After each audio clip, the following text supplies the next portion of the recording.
एक सुनसान गांव और एक जंगल के पास वाली सड़क। आप देख रहे हैं हॉरर बुक फिल्म। तो चलिए बढ़ते हैं। आप सुन रहे हैं हॉरर कहानी और वह भी मेरी जुबानी। तो दोस्तों, आज मैंने आप सब लोगों के लिए एक खौफनाक और सस्पेंस से बनी हुई कहानी लेकर आया हूँ। तो चलिए दोस्तों, बिना समय बर्बाद किए कहानी शुरू करते हैं। एक दूर दराज के गाँव की सड़कों पर ड्राइवर कर रहा था। मेरा नाम समीर है और मैं पेशे से एक टैक्सी ड्राइवर हूँ। उस रात मुझे एक आदमी के बुकिंग की थी जो देर रात 1 बजे एक सुनसान सड़क पर खड़ा था। वह आदमी दिखने में कुछ अजीब सा था।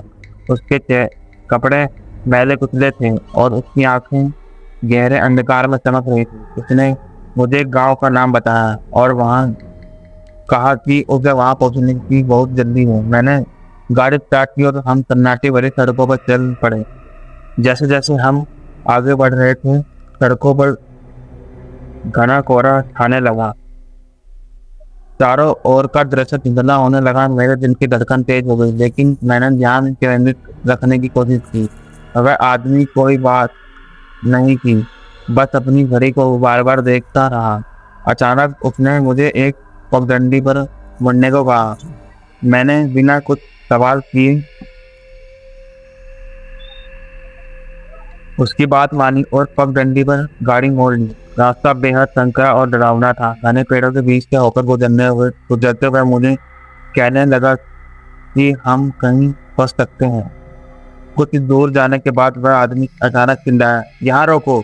मैंने तेजी से ब्रेक लगाए और गाड़ी रोक दी। वह बिना कुछ कहे गाड़ी से उतर गया और अंधेरी में गायब हो गया।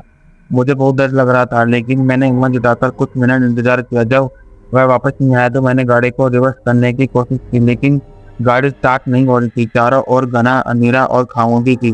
तभी गाड़ी के पीछे कुछ हलचल की हुई। मैंने रियर व्यू मिरर में देखा तो वह वहाँ कोई दिख नहीं रहा था। मेरी सांसें रुक सी गई और पसीने की बूंदें मेरे माथे पर झलक आई। तभी गाड़ी के शीशे पर अचानक खून की छींटे पड़ने लगी। मैंने तेजी से वरदा देखा तो गाड़ी के पीछे वही आदमी खड़ा था। उसकी आंखें गुस्से से लाल थी और उसके हाथ में एक बड़ी दरारती थी। मैं डर के मारे कांपने लगा और गाड़ी स्टार्ट करने की कोशिश करने लगा। गाड़ी किसी तरह स्टार्ट हो गई और मैंने पूरी ताकत से एक्सीलेटर दबा दिया। वह आदमी मेरी गाड़ी के पीछे दौड़ रहा था, लेकिन धीरे धीरे पीछा छोड़ गया। मैंने तेज गति से उस जगह को छोड़ दिया और वापस शहर की ओर बढ़ने लगा। जब मैं शहर में पहुंचा तो मैंने राहत की सांस ली, लेकिन मेरी गाड़ी का फ्यूल खत्म होने वाला था। इसलिए मैंने एक पेट्रोल पंप पर गाड़ी रोकी।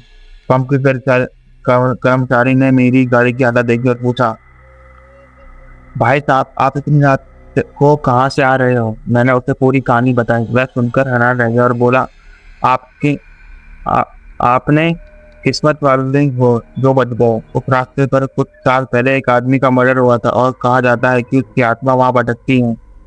मुझे यह सुनकर झटका लगा और मेरे पूरे शरीर में सिहरन दौड़ गई। मैंने पेट्रोल भरवाया और घर की ओर रवाना हुआ। उस रात के बाद मैंने कभी भी उस गांव की ओर जाने का विचार नहीं किया। आज भी जब मैं उस सड़कों पर से गुजरता तो वह आदमी और उसकी खौफनाक आंखें मेरे मन में जीवित और उठती। वह रात मेरी जीवन की सबसे डरावनी और यादगार रातों में से एक। उस रात के बाद मैं काफी दिनों तक अपने काम पर नहीं आया। मुझे बार बार उस आदमी का चेहरा और उसकी खौफनाक आंखें याद आती रही।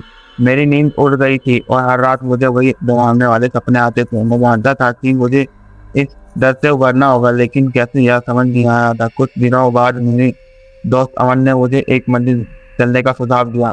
उसने कहा, समीर, वहां जाओगे तो मन शांत हो जाएगा, शायद तुम्हें कुछ शांति मिले। मैंने उसकी बात मान ली और अगले दिन हम दोनों मंदिर की ओर चल पड़े। मंदिर के पुजारी ने मेरी कहानी सुनी और कुछ ताबीज और हवन सामग्री दी। उन्होंने कहा, यह आत्मा अभी भी भटक रही है और शायद उसने तुम्हें अपना संदेश देने की कोशिश की है।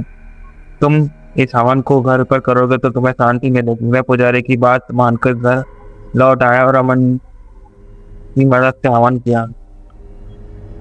उस हवन के बाद मुझे थोड़ी राहत महसूस हुई। मैंने सोचा कि अब सब कुछ ठीक हो जाएगा, लेकिन मेरे डर का अंत अभी बाकी था। एक रात जब मैं अपने घर में सो रहा था, अचानक मेरी आंखें खुल गई।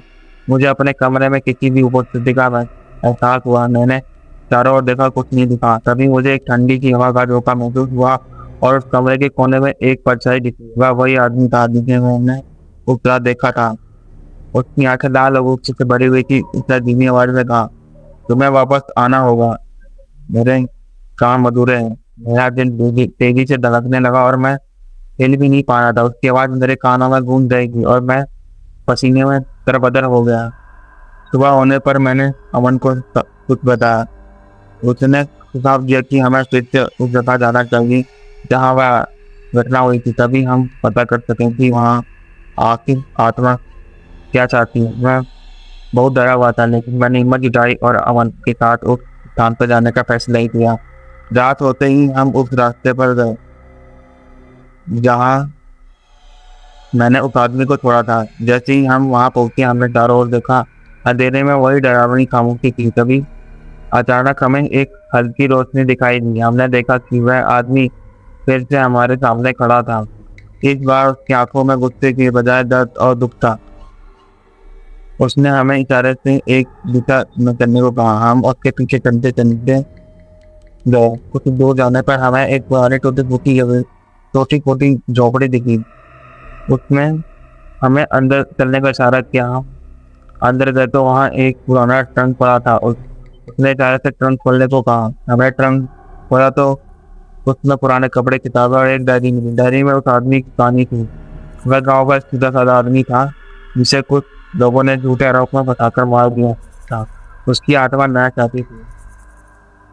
हमने उस डायरी को गांव के मुखिया और पुलिस को दिखाया। जांच के बाद असली अपराधी पकड़े गए और उस आदमी को न्याय मिला।